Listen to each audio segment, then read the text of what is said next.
그 소위에서 논의한 내용에 대해서 조금 설명드리면은, 우선 제가 지금 법무부에서 마련해 온 수정안에 들어가 있는 이 열람등사 제한 신청과 관련해서 소위에서 논의된 것은, 이게 성범죄 같은 경우에 피해자의 사생활이나 이런 부분 때문에 피해자가 이 열람등사 공개에 대해서 의견을 낼 수 있어야 하는 게 아닌가, 이런 문제의식에서 논의가 됐었는데, 결과적으로는 그 부분이 이제 판결 당시에 법정에 출석한 관계자에게 설명하는, 안내하는 이런 절차를 통해서도 가능하다, 이렇게 해 가지고 소위에서는 이 부분이 안 들어갔거든요. 근데 법무부에서 지금 가져온 안은 검사, 피고인도 같이 다 넣어 가지고 열람 등사를 제한할 수 있도록 이렇게 만들어 오셨는데, 이렇게 되면은 이것은 검사나 피고인 같은 경우에는 열람 등사를 전부 다 제한하는 의견을 전부 다 낼 거기 때문에, 이렇게 되면 판결문 공개의 취지가 이 조항 자체로 몰각되는 이런 문제가 발생합니다. 그래서 이 파랑은 이 법무부에서 만들어 오신 이 안은 저는 좀 찬성하기가 어렵고요. 그리고 그래서 소위에서 통과된 원안대로 그대로 통과하기를 저도 김기표 의원님 말씀하신 대로 찬성하고, 경과 규정 같은 경우에는 그때 소위에서는 1년 했었는데, 대법원에서 지금 2년이 필요하다고 1년 6개월이 필요하다고 하시니까 2년이 좋겠고, 정안되면, 왜냐하면 이제 의원님 아시다시피 이제 형사 판결이다 보니까 특히 민사하고 또 다르게 이 부분은 이제 본인의 어떤 또 피해자든 또 피고인이든 어떤 여러 가지 이제 명예라든지 아주 여러 가지 관계가 있어가지고 비실명화가 아주 치밀하게 이루어져야 됩니다. 그래서 이제 민사할 때 저희들이 예전에 2년 경과를 두지 않습니까? 그거보다 짧게 하는 것은 좀 여러 가지 비용도 그렇고 기술적으로도 그렇습니다. 그게 필요하다는 말씀이셔서, 보완 조치도 좀 필요하고 해서. 그러면은 뭐 저도 2년에는 동의를 하도록 하겠습니다. 이상입니다. 근데 검사나 뭐 피고인이 신청한다고 해서 재판단에 그게 기속되는 게 아니기 때문에 좀 저는 의견을 낼 수 있는 기회를 주는 게 좋은 게 아닌가. 아니면 그게 좀 불필요하다면 피해자 정도는 좀 그런 의견을 내는 게 필요한 게 아닌가 하는 생각을 합니다. 네. 그게 오히려 피해자 보호를 위해 더 두텁게 보호하는 게 아닌가. 왜냐하면 이런 신청을 할 수 있는 거지 재판장에 그게 기속되는 건 아니지 않습니까? 그게. 네.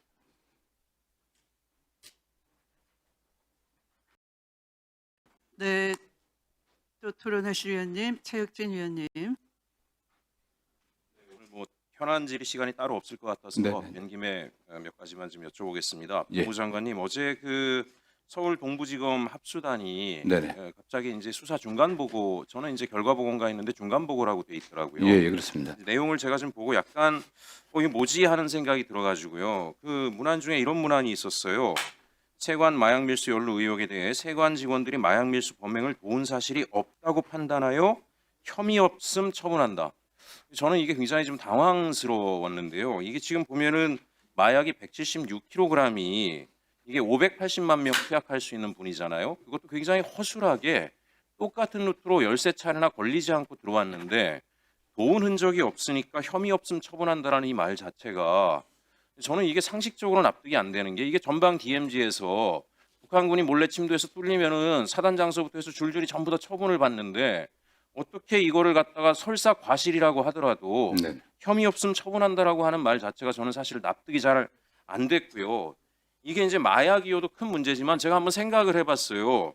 만약에 생화학 무기였으면 어떻게 됐을까? 생화학 무기 176kg를 제가 찾아보니까 살인가스로 하면은 17,000명을 살상할 수 있는 게 그냥 국경을 뚫고 들어온 거란 말이에요. 그죠? TNT 폭약가루였더라 그러면은 350명을 동시에 살상할 수 있는 엄청난 일이 지금 벌어진 건데, 이거를 어떻게 이렇게 가볍게 혐의 없음이라고 처분한다는 얘기를 중간 수사 보고를 이렇게 딱 때리는 건지 이해가 잘 안 갔고, 또 하나는 김건희 일가의 연루설에 대해서는 지속적인 수사를 하겠다라고 이제 거기 내용이 나와 있긴 한데요.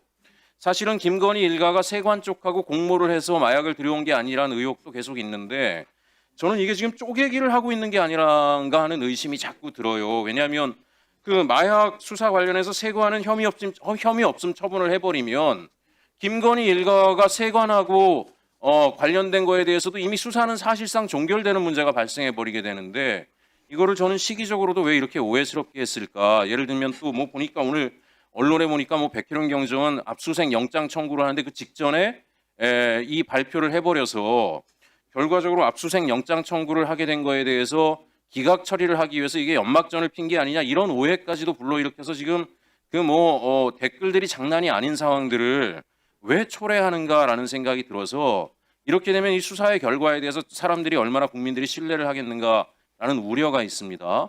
장관님 그래서 이 부분에 대해서 좀 자세히 들여다보시고 그런 의혹이 발생하지 않게끔 절차라든가 이런 것들도 좀 잘 살펴주셨으면 하는 좀 부탁을 드립니다. 예, 뭐 존경하는 의원님도 아시는 것처럼 이게 특별수사팀이 만들어진 게 아니라 대통령께서 좀 네, 또 네. 관심을 갖고 엄정하게 조사하라는 그런 지시에 의해서 팀이 만들어졌고요. 이문정 검사장 팀들도 어떤 객관적인 증거를 확보하려 굉장히 노력을 많이 한 걸로 저는 알고 있습니다. 통화 기록뿐만 아니라 여러 가지 굉장히 여러 차례 압수수색을 하셨는데 예. 당사자였던 그 말레이시아 어떤 그 마약 밀수범들의 진술 외에는 뭐 다른 증거들을 전혀 발견하지 못해 갖고 있다. 저는 뭐 구체적인 수사 내용은 모르겠습니다. 예, 다만 한번 일단 이렇게 장관님 이름 중간 보고를 한 것 같은데 예. 어쨌든 이제 백혜령 경정도 입장에서는 다른 여러 가지 증거들이 많이 있다고 하니까 네네. 그런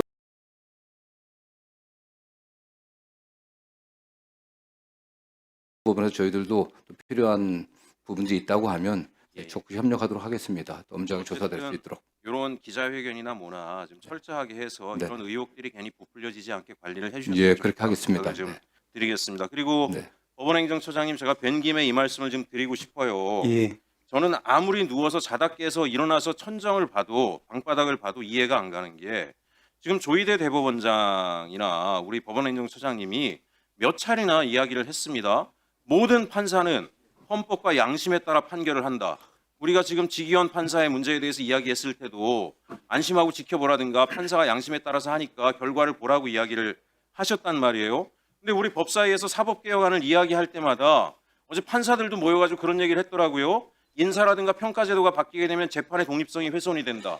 또 내란전담 재판부 관련해서 법무부 장관이 추천한 사람이 추천한 판사, 헌법재판소가 추천한 사람이 추천한 판사 이런 분들이 되면 재판의 독립성이 훼손된다라고 이야기를 해요. 말이 앞뒤가 안 맞잖아요. 본인들이 뭐라 그랬습니까? 모든 판사는 양심과 헌법에 따라서 판결을 한다며요. 근데 지금 뭐라고 얘기하시는 거냐면 법무부 장관님이 추천한 판사는 양심에 따라 안 한다는 얘기를 하는 거잖아요. 헌법재판소에 추천받은 판사는 양심에 따라 안 한다라고 얘기하는 거잖아요. 도대체 판사들의 양심이라는 게 무슨 토끼가 아닙니까?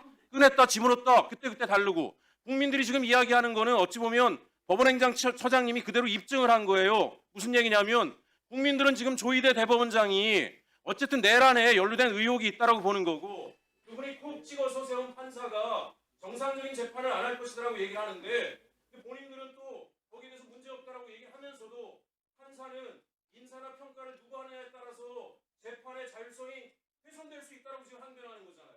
심지어 추천을 누가 하느냐에 따라서 재판의 결과가 다를 수 있다라고 얘기하는 거잖아요.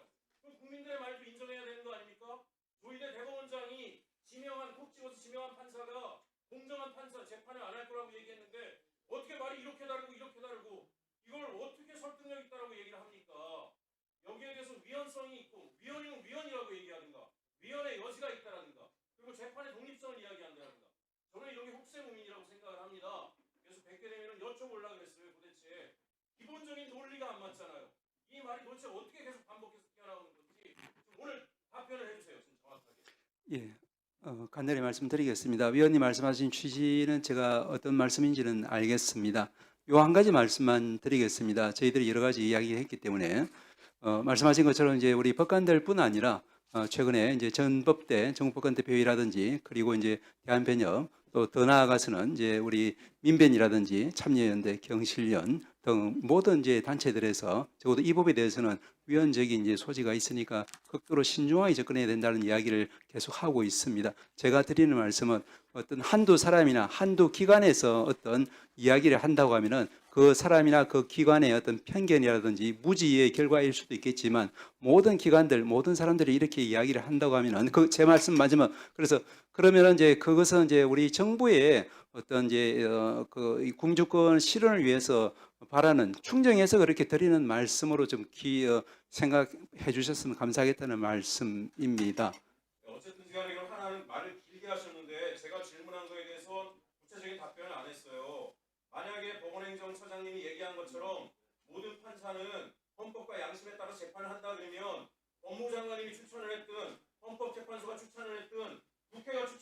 추천하든 그 판사 다른 판사가 아니잖아요, 그죠? 어떤 판사가 하든 재판은 아무 영향을 안 받는 거네요. 그러면 국민이 어떤 재판관을 더 신뢰할 거냐만 보장하면 되는 거 아닙니까? 근데 그거를 갖다가 누가 추천하면 재판의 독립성이 훼손된다라고 얘기하면 아무 말이 안 맞잖아요. 지금 법무장관님 혹시 추천하면 판사 아닌 다른 사람을 추천할까요, 재판관으로? 그건 아니잖아요. 불가능합니다. 판사를 추천하실 거잖아요. 법원재판소도 판사를 추천할 거잖아요. 말이 논리가 안 맞잖아요. 예? 예, 위원님, 요 말씀만 한마디만 좀 간단히 덧붙이겠습니다. 예, 제가 늘 존경하는 우리 최 의원님 말씀이니까 무슨 취지인지는 이해를 하겠고요. 저희들이 이제 지금 제일 큰 이제 사명감을 느끼고 있는 부분은 정말로 역사적인 이 사건 재판이 혹시라도 이제 이런 위헌성 시비로 인해서 재판이 장기간 이제 진행이 안 되거나 혹시라도 위헌 판결을 받아서 이제 무효화돼 버리면은 그에 따른 이제 우리 사법적인 역사적인 책임은 저희 법원이 다 이제 뒤집어서야 되는 그런 중요한 기로에 있습니다. 그렇기 때문에 이 부분은 저희들은 어떤 감성적인 차원이나 또 이제 정치적인 차원보다는 정말로 정치하게 법리적인 차원에서 접근해야 될 문제라는 것이 대부분의 법률가들 의견인 것 같습니다. 그 말씀만 판결을 드리겠습니다. 이틀 만에 내릴 수 있다는 것도 대법원이 직접 사례를 보여주셨잖아요. 근데 뭐 재판이 뭐가 연기가 됩니까? 예? 이틀 만에도 할 수 있잖아요. 파기환송심. 예? 이틀 만에 얼마나 신속하게 할 수 있는데 갑자기 왜 재판에 따라 달라집니까? 네, 최혁진 위원님 정리해 주시고요. 그러면 법원행정처장님 예. 말이 나온 김에 모두가 위헌이라면 위헌이다라는 취지로 말씀하셨는데요. 모두가 김학의가 아니라면 김학의는 아닙니까? 김학의는 형사 보상금까지 청구하고 있습니다. 그로 인한 국민 모두는 이제 김학의라는 거 알아요. 법원의 판결이